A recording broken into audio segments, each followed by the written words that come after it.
नमस्कार बंधुरा सबाइके जानाई नवरात्रिर अनेक अनेक शुभेच्छा ओ अभिनंदन। आज के आमार रेसिपि नवरात्रि स्पेशल साबुर पायेस बा साबुर क्षीर।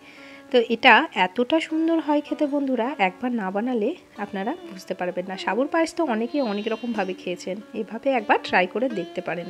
তো তার জন্য আমি এখানে যেটা মাঝারি দানার সাবু হয় সেই মাঝারি দানার সাবুটা এরকম একটা ছোট বাটির এক বাটি নিয়ে নিয়েছি। আপনারা মিহি বা মোটা যে কোনো দানাই নিতে পারেন, তবে এই পায়েসটা করার জন্য কিন্তু এই মাঝারি দানার সাবুটা খুব ভালো। তো এভাবে দুবার তিনবার জল পাল্টে পাল্টে সাবুটাকে আমি ধুয়ে নেব, কারণ সাবুর মধ্যে অনেক স্টার্চ থাকে। তো যতক্ষণ না পর্যন্ত জলটা পরিষ্কার আসছে ততক্ষণ পর্যন্ত ধুয়ে নেব। তো এবার সাবুটাকে ভিজিয়ে রেখে দেবো 2 ঘন্টার জন্য। তো ওই বাটির পরিমাপে হাফ বাটি জল এখানে দিয়ে দিয়েছি।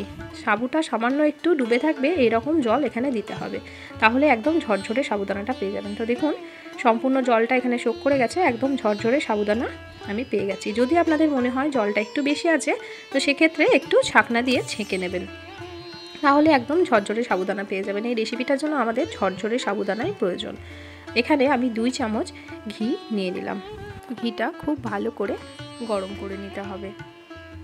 যে কোনো ব্রত বা উপবাসে আমরা কিন্তু ঘিয়েরই ব্যবহার করে থাকি, তাই আমি এখানে ঘিয়ের ব্যবহার করলাম। আর ঘি দিয়ে এই পায়েসটা করলে কিন্তু খেতে দুর্দান্ত লাগে। তো এবার এখানে দিয়ে দিচ্ছি কাজু আর কিশমিশ। কাজু আর কিশমিশ নিয়ে আমি এখানে একটু ভেজে নিচ্ছি। আপনারা আপনাদের পছন্দ মতো যে কোনো ড্রাই ফ্রুটস এখানে ব্যবহার করতে পারেন।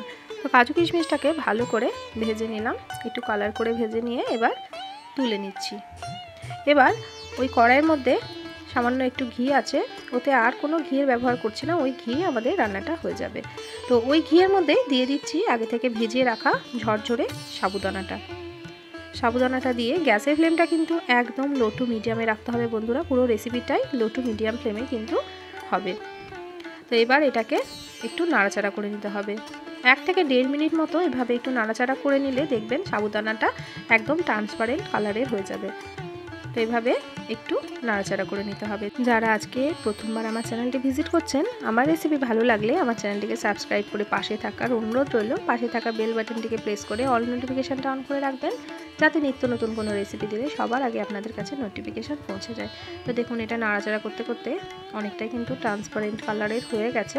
তো এভাবেই একটু নাড়াচাড়া করে এটাকে গ্যাস থেকে তুলে রাখবো একটা পাত্রের মধ্যে।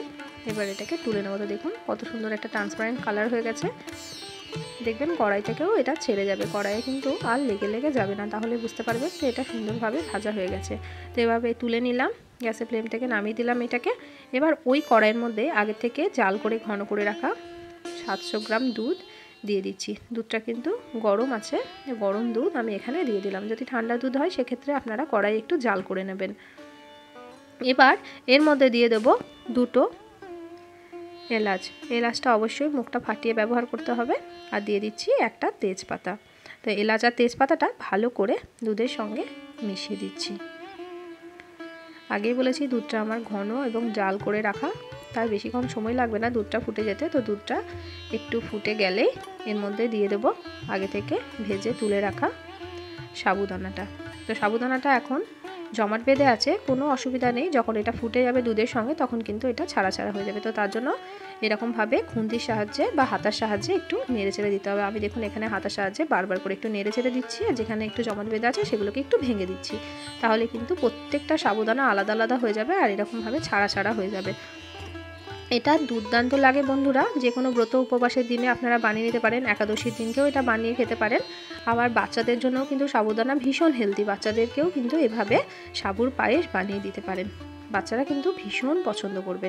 তো এটা ভালো করে ফুটে গেছে। তো দেখুন এখানে সব সাবুদানাগুলো কিন্তু ছাড়া ছাড়া হয়ে গেছে, আর কিন্তু জমাট বেঁধে নেই। এখানে আমি গুড়ের বাতাসার ব্যবহার করেছি, আমি এখানে চিনি দিইনি। তো এখানে গুড়ের বাতাসাটা এভাবে একটু ভেঙে নিয়ে তারপরে এর মধ্যে দিয়ে দিলাম। আপনারা চাইলে এখানে চিনিরও ব্যবহার করতে পারেন, অথবা এখানে যে মিছরি হয় সেই মিছরিরও ব্যবহার করতে পারেন। তো গুড়ের বাতাসাটা দেওয়ার পরে আর একবার ভালো করে ফুটিয়ে নেব। খুব বেশিক্ষণ সময় লাগবে না এই পায়েসটা হতে, 5 থেকে 7 মিনিটের মধ্যেই কিন্তু সাবুদানা একদম সুন্দরভাবে সেদ্ধ হয়ে যাবে আর পায়েসটাও কিন্তু হয়ে যাবে। খুব বেশিক্ষণ ধরে ঘন করে বেশি জাল দিলে কিন্তু তখন আর ভালো লাগবে না। আর এটা খুব বেশি ঘন করে জাল দেওয়ার কোনো প্রয়োজন নেই, কারণ সাবুদানার পায়েস যখন ঠান্ডা হয়ে যাবে বেশ অনেকটাই কিন্তু ঘন হয়ে যাবে। তো এভাবে একটু বাতাসাটা দেওয়ার পরেও একটু নাড়াচাড়া করে দিচ্ছি। দেখুন যেহেতু গুড়ের বাতাসা দিয়েছি তার জন্য কিন্তু সুন্দর একটা কালার এসেছে। আপনাদের কাছে যদি খেজুর গুড় থাকে সেক্ষেত্রে খেজুর গুঁড়ও দিতে পারেন। তো যেহেতু মিষ্টি জিনিস তাই খুব সামান্য একটু লবণ ব্যবহার করব, যেহেতু এখন ব্রত উপবাস করে আছি। তো তার জন্য আমি এখানে যে ব্রতের লবণ বা সিন্দুক লবণ সেই লবণটা সামান্য একটু দিয়ে দিলাম। আপনারা যদি ব্রত উপবাস করে লবণ না খান সেক্ষেত্রে এখানে লবণটা স্কিপ করতে পারেন। লবণটা দিয়ে সামান্য একটু নাড়াচাড়া করে দিচ্ছি। ওই 1 পিঞ্চ মতো লবণ এখানে দিয়ে দিলাম। এতে কিন্তু একদম সুন্দর একটা টেস্ট হবে। যে কোনো মিষ্টি জিনিসে খুব সামান্য একটু লবণ দিলে টেস্টটা কিন্তু দুর্দান্ত হয়। এবার ওপর থেকে ভেজে রাখা কাজু আর কিশমিশটাও দিয়ে দেবো। কাজু কিশমিশটা দিয়েও একটু নাড়াচাড়া করে নেবো। আর এর থেকে বেশি ঘন আমরা করব না, কারণ এটা ঠান্ডা হয়ে যাওয়ার পর অনেকটাই ঘন হয়ে যাবে। তো কাজু কিশমিশটা মিশিয়ে দিলাম। এবার গ্যাসের ফ্লেমটা একটু ফুটিয়ে নিয়েই বন্ধ করে দেবো।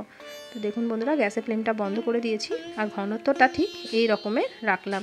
সম্পূর্ণ ঠান্ডা করে তারপর এটাকে পরিবেশন করব। চাইলে আপনারা গরম গরমেও পরিবেশন করতে পারেন, তবে আমার এই পায়েসটা ঠান্ডাতেই বেশি ভালো লাগে। ওপর থেকে দিয়ে দিলাম কয়েক ধাগা কেশর। কেশরটা দেওয়ার জন্য একটা সুন্দর স্মেলও হবে আর কালারটাও কিন্তু দুর্দান্ত আসবে। আপনারা যদি কেশর দিতে না চান তো সেক্ষেত্রে এটা স্কিপ করতে পারেন। তো এটাকে আমি ঢাকা দিয়ে রেখে দিচ্ছি। ঠান্ডা হয়ে যাওয়ার পর আমি ফিরে আসছি। তো এখন সম্পূর্ণভাবে ঠান্ডা হয়ে গেছে। এবার একটা বাটিতে আপনাদেরকে পরিবেশন করে দেখাচ্ছি। দেখুন কতটা সুন্দর হয়েছে আর অনেকটাই কিন্তু ঘন হয়ে এসেছে। তো এভাবে একবার সাবুর পায়েস অবশ্যই আপনারা বানিয়ে দেখবেন আর আমাকে কমেন্ট করে জানাতে ভুলবেন না আজকের রেসিপিটা আপনাদের কেমন লাগলো। আপনাদের একটা কমেন্টে কিন্তু আমি রান্নার উৎসাহ পাই। আমার চ্যানেলে নতুন বন্ধু হয়ে থাকলে চ্যানেলটিকে অবশ্যই করে সাবস্ক্রাইব করে নেবেন। নতুন বন্ধু পুরনো বন্ধু সকলকে অসংখ্য ধন্যবাদ ধৈর্য সহকারে এতক্ষণ ধরে আমার ভিডিওটি দেখার জন্য। আজকের মতো আসি বন্ধুরা, দেখা হবে অন্যদিন অন্য একটা রেসিপির সাথে। সবাই ভালো থাকবেন, সুস্থ থাকবেন, সাবধানে থাকবেন।